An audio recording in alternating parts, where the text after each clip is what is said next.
भयंकर है बीमारी, बच्चों पर भी है खतरा भारी। नमस्कार, मैं हूं आप सभी के साथ रुपेश माथुर।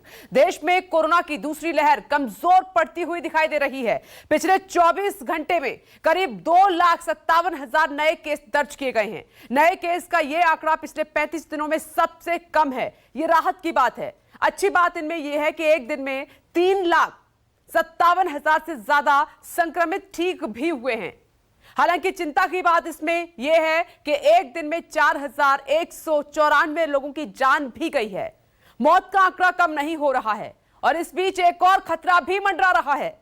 दरअसल इस महामारी की तीसरी लहर की आशंका भी जाहिर की जा रही है। जानकार यह भी दावा कर रहे हैं कि तीसरी लहर में बच्चों पर ज्यादा खतरा है। हालांकि एक्सपर्ट्स का एक तबका कुछ और ही बात कर रहा है और इनका कहना है कि तीसरी लहर को लेकर लोगों को डरने की जरूरत नहीं है। हालांकि वो सरकारों को सबक लेने के साथ ही इस हिसाब से तैयारियां करने की सलाह दे रहे हैं। सवाल यह है कि क्या तीसरी लहर में बच्चे ज्यादा प्रभावित होंगे? दूसरा सवाल यह है कि क्या बच्चों को कोरोना से बचाने के लिए खास एहतियात बरतनी चाहिए? क्या पेरेंट्स को सतर्क होने की आवश्यकता है अभी से, आज से? और बच्चों में कोरोना के क्या लक्षण होते हैं, कैसे पहचान करें? इन सारे सवालों के जवाब तलाशने के लिए हमारे साथ डॉक्टर्स का एक बड़ा पैनल जुड़ रहा है। पहले आपको सुनाते हैं कि पारस अस्पताल के डॉक्टर मनीष मन्नान का बच्चों पर कोरोना के खतरे को लेकर क्या बयान आया है, सुनिए। दूसरी लहर में हमने देखा है कि बहुत सारे बच्चे संक्रमित हो रहे हैं। तकरीबन परिवारों में जहां बड़ों को संक्रमण है वहां बच्चों में भी संक्रमण है। लेकिन फर्क यह है कि बड़ों के मुकाबले बच्चों में जो गंभीर बीमारी होती है, जिसमें कि अस्पताल में एडमिट होना पड़े या ऑक्सीजन की जरूरत पड़े, वो 20 गुना कम है। बच्चों में 20 गुना कम है चांसेस कि वो अस्पताल में जाके एडमिट हो जाए या सीरियस हो जाए। हुए हैं एडमिट, हमारे पास भी हुए हैं, लेकिन बहुत ही कम है और इतना गंभीर तरह से बीमार नहीं हुए। इन्नेट इम्यूनिटी बच्चों की होती है, उनका थाइमस बड़ा होता है, टी हेल्पर सेल्स की मात्रा ज्यादा होती है। ये भी एक तरह की इम्यूनिटी बच्चों को जो देते हैं। जैसे जैसे इंसान बड़ा होता है टी हेल्पर सेल्स कम होने लग जाते हैं और बी लिम्फोसाइट से, मेमोरी सेल से इनकी मात्रा बढ़ने लगती है। इम्यूनिटी में जो फर्क है, इसकी वजह से भी बच्चों में संक्रमण होने के बावजूद उनमें यह समस्या इतनी गंभीर नहीं होती है। और चर्चा करने के लिए इस वक्त सभी बड़े डॉक्टर हमारे साथ जुड़ गए हैं, एक्सपर्ट्स हैं और ये सभी डॉक्टर जो हैं बाल रोग विशेषज्ञ हैं। डॉक्टर नीलम मोहन इस वक्त हमारे साथ मौजूद हैं मेदांता हॉस्पिटल से। डॉक्टर के पांडे जी इस वक्त हमारे साथ मौजूद हैं और साथ ही आप डॉक्टर राजीव रंजन को भी देख पा रहे हैं और डॉक्टर DK गुप्ता लगातार हमारे साथ बने हुए हैं डे 1 से। डॉक्टर स्वाति महेश्वरी को भी आप देख पा रहे हैं, स्पेशल इंटरनल मेडिसिन। आप सभी का बहुत बहुत स्वागत है इस खास चर्चा में। ये चर्चा बहुत इंपॉर्टेंट है। तीसरी लहर का जिक्र है, उसको ध्यान में रखते हुए बच्चों के लिए, माता पिता के लिए और जितने लोग इस वक्त हमें सुन रहे हैं उन सभी के लिए कि कदम उठाने की क्या आवश्यकता है अभी से। तो मैं शुरुआत कर रही डॉक्टर नीलम मोहन आपसे। ये जो आपने देखा होगा HOD हैं पारस हॉस्पिटल के डॉक्टर मनीष मन्नान, इनका एक स्टेटमेंट आया है, इसको आपने सुना मैडम? क्या कहेंगे आप? क्योंकि दो तरह की बातें होना मतलब कंफ्यूजन पैदा करना होता है। कोई कंफ्यूजन नहीं है, उन्होंने बिल्कुल सही कहा और सब एक्सपर्ट्स यही कह रहे हैं।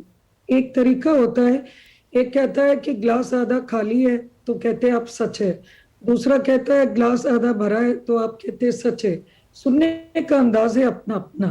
तो नंबर 1 पॉइंट ये क्लियर कर लें कि अभी हम सेकेंड वेव की प्रॉब्लम से नहीं निकले हैं और जो बच्चे होते हैं उसमें एक स्पेशली जो मेन कॉम्प्लिकेशन देखी है, जैसे बड़ों में आप साइटोकाइन स्टॉर्म देखते हैं फर्स्ट सेकेंड वीक में एंड ऑल, सेम चीज बच्चों में हम देखते हैं, उसको हम कहते हैं मल्टी इन्फ्लेमेटरी सिंड्रोम। ये अधिकतर थोड़े हफ्ते बाद होता है, anywhere between 3 weeks to 6 weeks to 8 weeks post. तो जैसे ये पीक खत्म हुई है, अभी हमें उम्मीद है इनफैक्ट MIS केसेस और आने की, बिकॉज ये 1% और 2% ऑफ ओवरऑल बच्चे जो इन्फेक्ट होते हैं उनमें ये स्टॉर्म आती है। तो नंबर 1 मनीष ने कहा कि बच्चों में इन्फेक्शन कॉमनली देख रहे हैं हम, सो वो सही है क्योंकि पिछले फर्स्ट वेव में हमने 2% देखा और ICMR स्टैटिस्टिक्स 12% आर पॉजिटिव। सो हम बच्चे ज्यादा देख रहे हैं मतलब तभी देखेंगे जब वो सिम्टोमेटिक है, टेस्ट उनके तभी, तो सिम्टम्स उनके ज्यादा हैं सिम्टोमेटिक। क्या वो सीरियस है? ये हम अभी कह रहे हैं कि सीरियस का आंकड़ा इस स्मॉल परसेंट जिनको आप एडमिशन आइदर निमोनिया या डिहाइड्रेशन या पैनकेटाइटिस या अपेंडिसाइटिस या कोई सीरियस बीमारी से आप जो करते हैं एडमिशंस, वो एडमिशन कम है। लेकिन जब बात एक इंसान की नहीं, बात पूरे कंट्री में, जब आपके 50 करोड़ अगर 35 करोड़ जो है 14 साल से कम ले लो, 50 करोड़ तो 20 साल तक है, तो जब आपका नंबर बढ़ जाता है तो वो एक एक, चाहे वो 0.5% या 1% की जो मात्रा है, तो टोटल आईसीयू बेड्स कंट्री में 60,000 अडल्ट आईसीयू बेड है और 36,000 पब्लिक सेक्टर में है। डेटा पीडियाट्रिक का कोई अवेलेबल नहीं है, आप मान के चल लीजिए कि 5 या 10% इनमें से ही होंगी। सो टोटल बेड्स बच्चों को केटर करने वाली कम है। तो नंबर 1 उन्होंने यही कहा। सेकंड, अगर हम कह रहे हैं कि हमारे को अपना इंफ्रास्ट्रक्चर तैयारी पूरी रखनी, तो इसमें कोई ऐसे नहीं बोल रहे हैं कि हम रातों रात वेंटिलेटर खरीद लें, या हम ये कह रहे हैं कि 3 चीज का काम करें। जब आप वैक्सीन की स्पीड माँ बाप में बढ़ाएंगे तो माँ बाप प्रोटेक्टेड होंगे। कल को अगर बच्चे को थर्ड वेव में हुआ तो बच्चे का ध्यान देने के लिए माँ बाप चाहिए, तो माँ बाप प्रोटेक्टेड है, वैक्सीन तो इजी रहेगा। और वायरस जो है मोस्ट ससेप्टेबल में जाएगी। हमने देखा दूध का जला छाछ को फूक रहा है। हमने देखा फर्स्ट में बड़ों को, बुजुर्ग को हुआ, सेकंड में जो पैसे कमाने वाले थे यंग पॉपुलेशन उनको हुआ। तो ये डर रहे हैं कि भाई वायरस कहीं और म्यूटेट इस तरीके से करे कि वो है। सोचने में गलत नहीं है, तैयारी कर गलती नहीं है। नहीं, तैयारियां तो हमें करनी होंगी, क्योंकि दूसरी जो वेव थी उसमें हमने बहुत भुगता है, दर्द आंसू यही मिले हैं हमें। तैयारियां पहले से होती तो शायद इतना भुगतना नहीं पड़ता हमें। मैडम, मैं लौट रही हूँ आपके पास, लौट रही हूँ मैं। डॉक्टर के पांडे जी, आप क्या कहेंगे कि मैं इसी को कोट कर रही हूँ, डॉक्टर मनीष मन्नान का ये स्टेटमेंट कि डरने की जरूरत नहीं है थर्ड वेव से, और उन्होंने कहा कि बड़ों के मुकाबले बच्चे कम इफेक्ट होते हैं। जी, अभी तक के रिकॉर्ड जो हैं वो ये नहीं दिखा रहे हैं। देखिए, दिसंबर तक मैं अमेरिका के फिगर्स बताना चाहूंगा, यहाँ के भी हम लोग देख रहे हैं। अमेरिका में दिसंबर तक बहुत कम केसेस थे, उसके बाद 4 से 5 गुना बढ़ गए। और बच्चों में एक बीमारी होती है मल्टी सिस्टम इन्फ्लेमेटरी सिंड्रोम, जिसमें जो बीमार होने के 2 हफ्ते बाद शुरू हो जाती है, और उसमें बच्चे काफी सिक होते हैं। उसमें करीब 60% बच्चों को आईसीयू की जरूरत होती है। अब आप ये बताइए कि जब ये बीमारी इतनी हो जाएगी, तो अभी डॉक्टर नीलम मोहन बता रही थी कहाँ से आईसीयू बेड्स हमारे बच्चों के लिए आए। तो अगर हम इस पे डिपेंड कर रहे हैं तो ये गलत है। दूसरी चीज, सरकार चाहे जितनी भी तैयारी कर ले, 41% पॉपुलेशन है हमारे 19 साल से छोटे बच्चों की। और ये जब बीमार पड़ेंगे, गांव में आप देख लीजिए, शहरों में देख लीजिए, कहाँ से अरेंजमेंट करें। तो चाहे सरकार जितनी तैयारी कर ले, वेंटिलेटर खरीद देने से नहीं चलने लग जाता।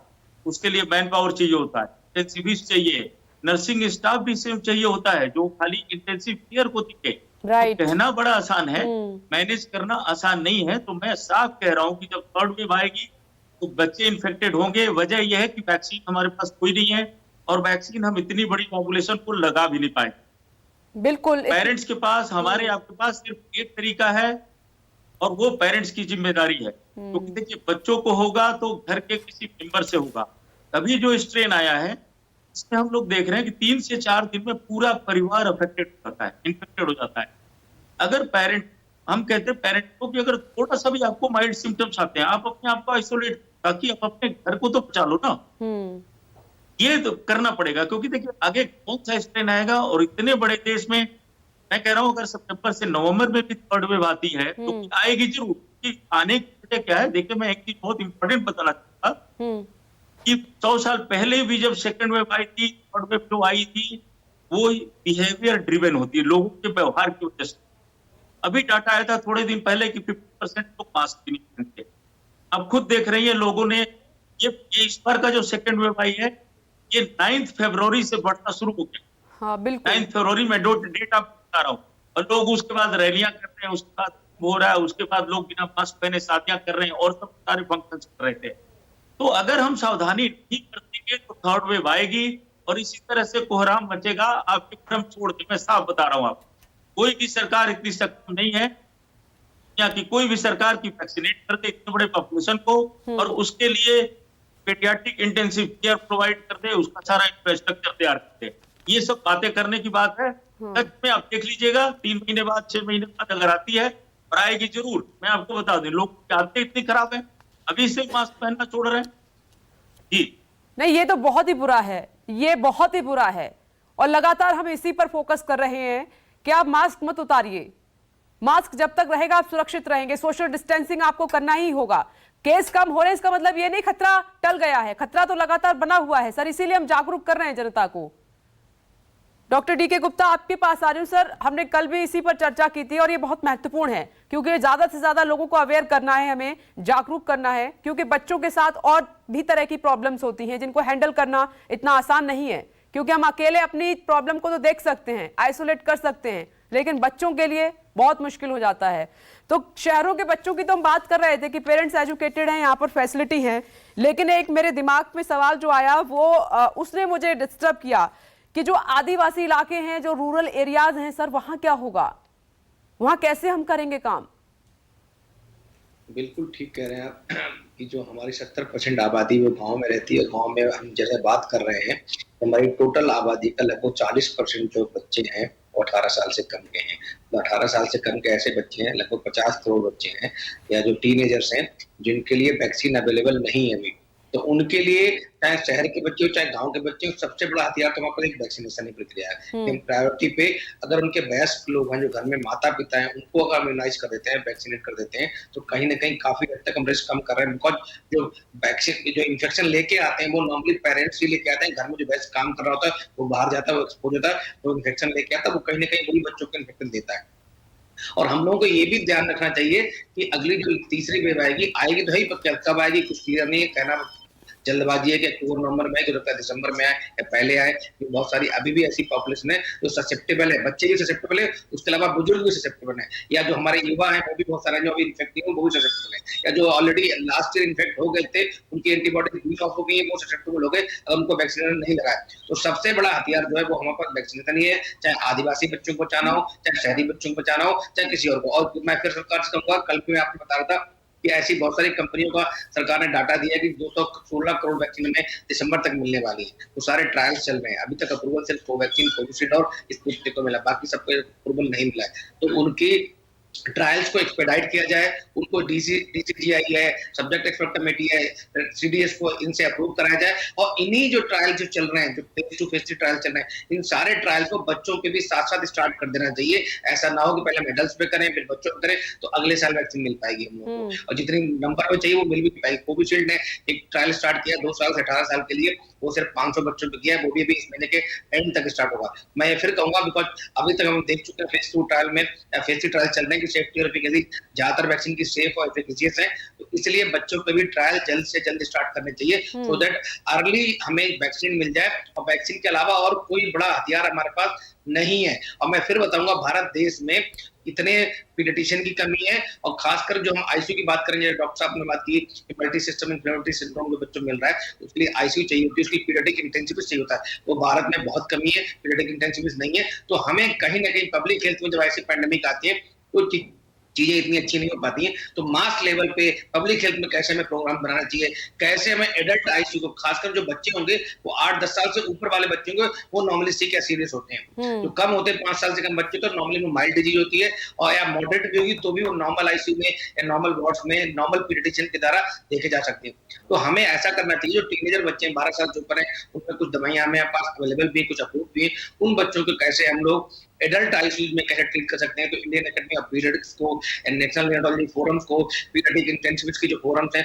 उन सबको, एडल्ट इंटेंसिविस्ट को भी, एडल्ट नर्सिंग स्टाफ को भी ट्रेन करना चाहिए। बिल्कुल। अगर अब वो जो वेंटिलेटर्स वगैरह मैं फिर बता रहा हूँ जो आते हैं, वो वेंटिलेटर्स जो है उनमें सारे मोड्स होते हैं, न्यूनेटल मोड्स होते हैं, पीडियाट्रिक मोड्स होते हैं और एडल्ट मोड्स होते हैं। तो they can be used. But होता क्या है कि हम युद्ध में पहुंच गए हैं, बट हमें हथियार चलाना नहीं आता। तो हमारे जो नर्सिंग स्टाफ है वो लोग ट्रेंड नहीं है, वो लोग स्किल्ड नहीं है। तो हमारे डॉक्टर्स हैं वो एडल्ट वेंटिलेशन में ट्रेंड और स्किल्ड है। तो इन लोगों की जो गाइडलाइंस है, जो एसओपीज बना के उन लोगों को शहर में जाके डिस्ट्रिक्ट लेवल पे, जिला अस्पताल लेवल पे, community health centre, CHC level पे और मेडिकल कॉलेज लेवल पे और प्राइवेट हॉस्पिटल सब में जाके हमें ट्रेनिंग की जरूरत है, बहुत ज्यादा ट्रेनिंग की जरूरत है, और साथ में जो इक्विपमेंट्स हैं उनको प्रोवाइड करने की जरूरत है। बिल्कुल, एक एक शब्द आपने बहुत सही कहा। ये तमाम बड़े डॉक्टर हैं, देश के एक्सपर्ट्स हैं, और इनका जो अनुभव है आज हम इसीलिए पहले बात कर रहे हैं, इनकी सलाह, इनकी बातें बहुत जरूरी हैं। आपको अवेयर होना होगा, मानना होगा आज से, अभी से, अगर आगे के खतरे से हमें बच्चों को बचाना है, खुद को बचाना है तो।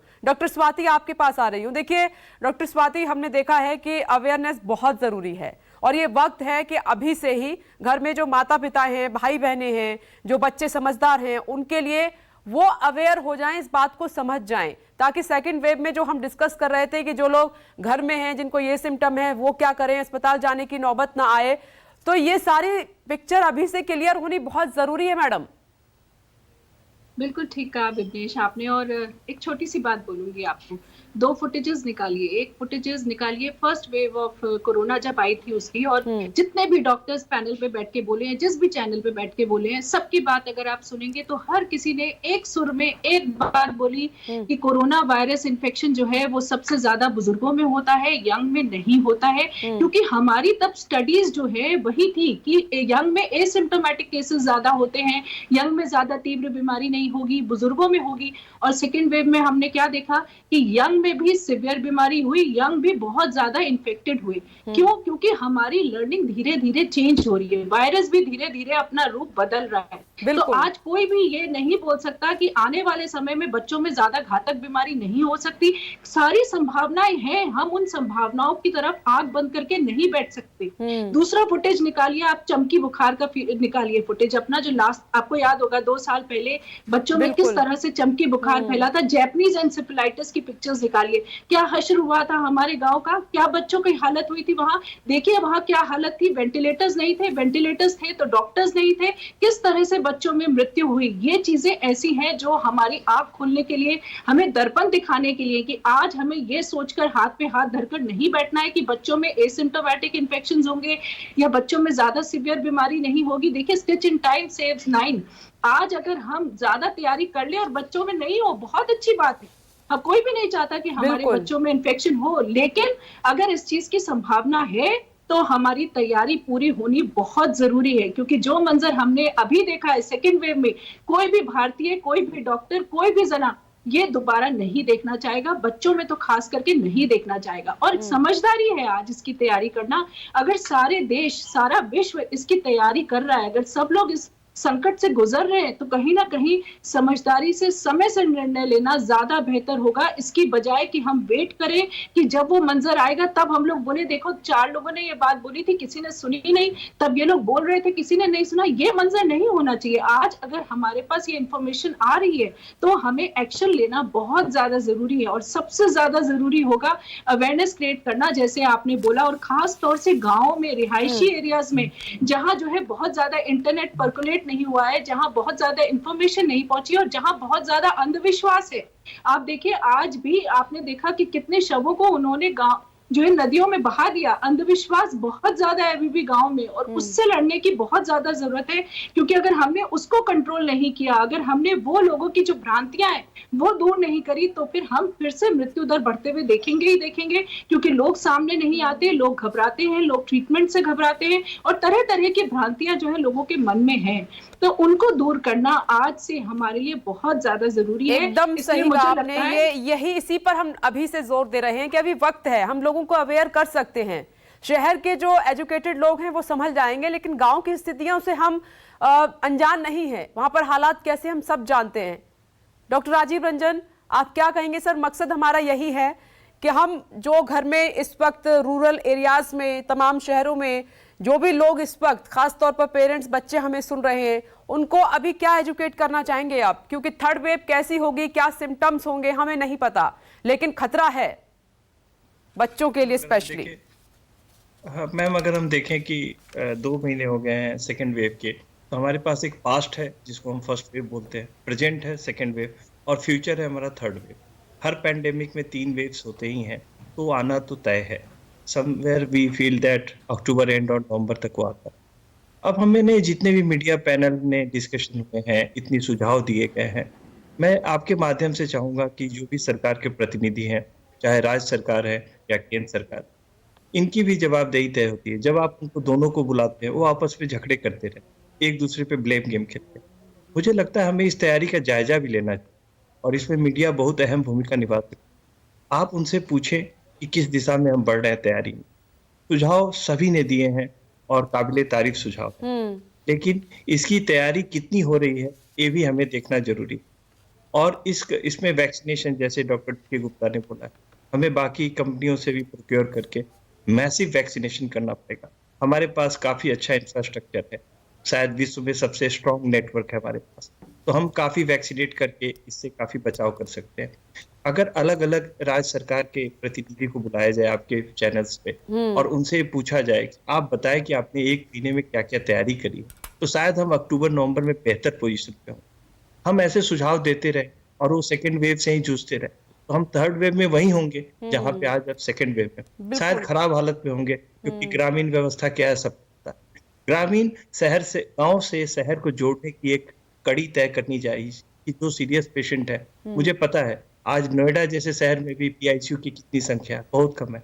डॉक्टर डीके गुप्ता जानते हैं, वो एक अस्पताल चलाते हैं, तो बहुत कम बेड्स हैं। तो आप सोचो एक गांव में क्या हम बना सकते हैं पीआईसीयू? संभव ही नहीं है। तो ऐसे हालात में हमें क्या करना चाहिए?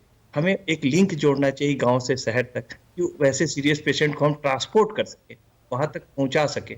अगर हम ऐसे सपने देखें कि गांव में पीआईसीयू बना देंगे, कम से कम नवंबर तक तो होता नहीं दिखता है, शायद अमेरिका भी नहीं कर पाएगा। तो हमें बुनियादी सच्चाई को भी जानना होगा और उस पर काम करना होगा। बिल्कुल। और जो भी जितने चिकित्सक यहाँ पे आके सलाह देते हैं, जितने हॉस्पिटल के डायरेक्टर्स देते हैं, वो जो रोज देखते हैं, अनुभव करते हैं, वही आपको बताते हैं।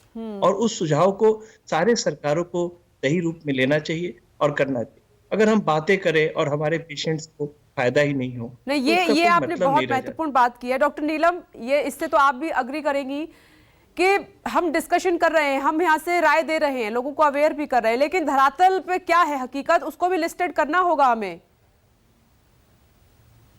जी हाँ, और मुझे लगता है इसमें आप लोगों ने जागरूक करने का काम तो कर दिया है, लेकिन जागरूक करने के बाद डॉक्टर राजीव, मैं लौट रही हूँ आपके पास, आ रही हूँ, डॉक्टर नीलम से जवाब ले लेती हूँ। Madam, we need to create a task force. The task force has to be national as well as state-wise and should include pediatric experts. Okay. Number 2, we should have more of education. खर्चा किसमें है? Awareness और education. Education किसकी है? 3 लोगों की। Education parents, education public जो rural media पे है, and education of the doctors and public health workers. अगर हम को एजुकेट करके तैयार करें, जो एग्जिस्टिंग इंफ्रास्ट्रक्चर है उन्हीं में, और इसमें कोई ज्यादा खर्चा नहीं है, हम अपनी रेस्पॉन्सिबिलिटी टास्क फोर्स को देंगे, एक लीडर बनाएंगे आप, तभी तो मैं मेरे नीचे सबको बोलूंगी भाई ये करना है, सबको ट्रेनिंग कर। तो you need responsibility of leadership to people and say this is how it should be done.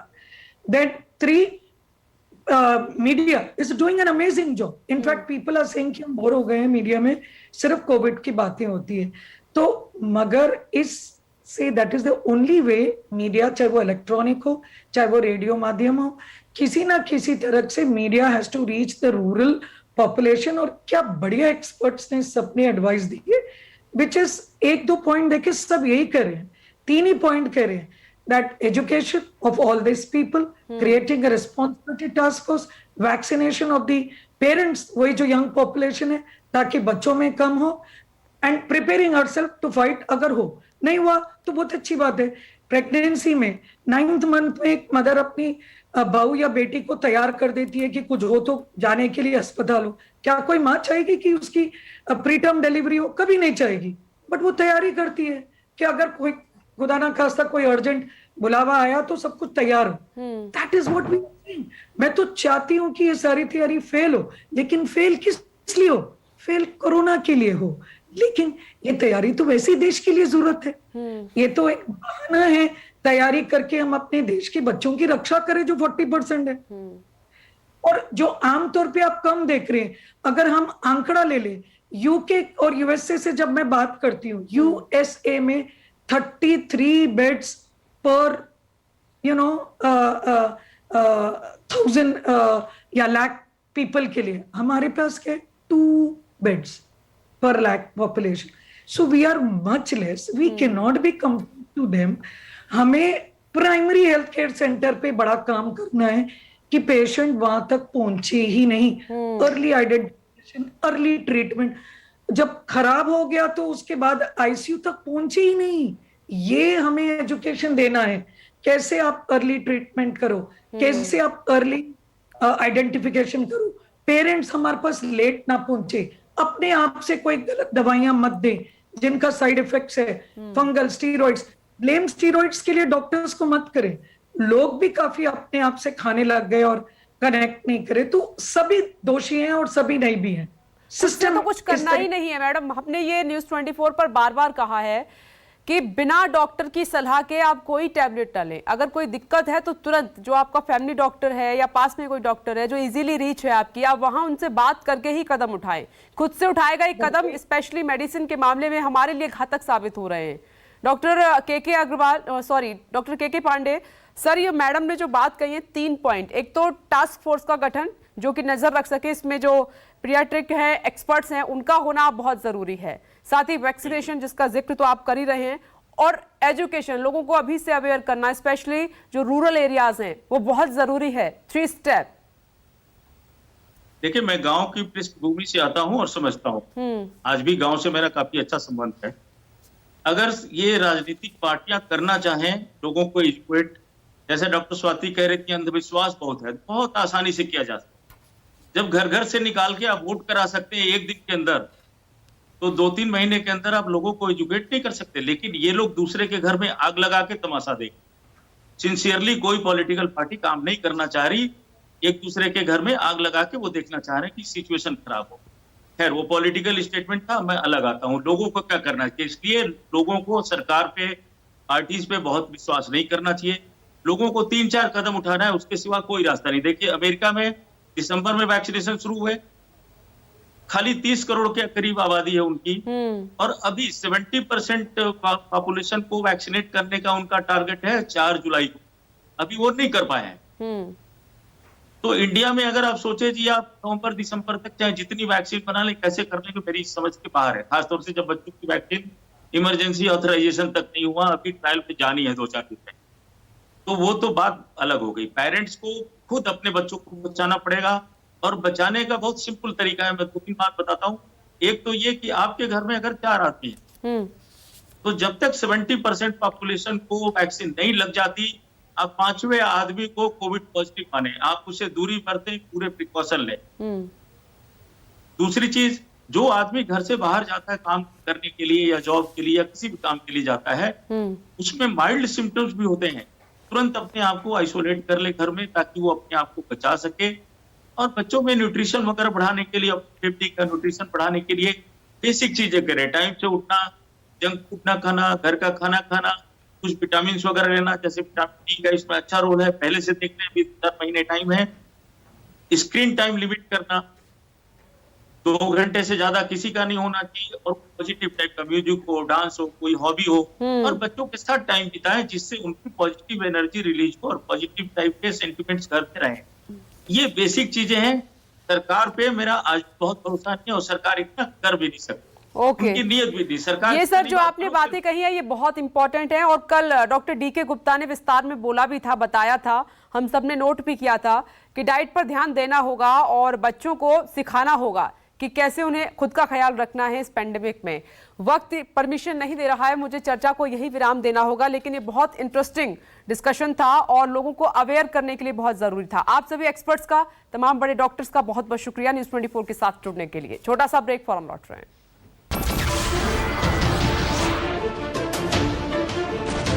नमस्कार, मैं हूं मानक गुप्ता। अगर आपको हमारा ये वीडियो पसंद आया हो तो इसे लाइक और शेयर जरूर करें, और हाँ, हमें सब्सक्राइब और फॉलो करना ना भूलें, ताकि आप देश और दुनिया की कोई खबर मिस ना करें।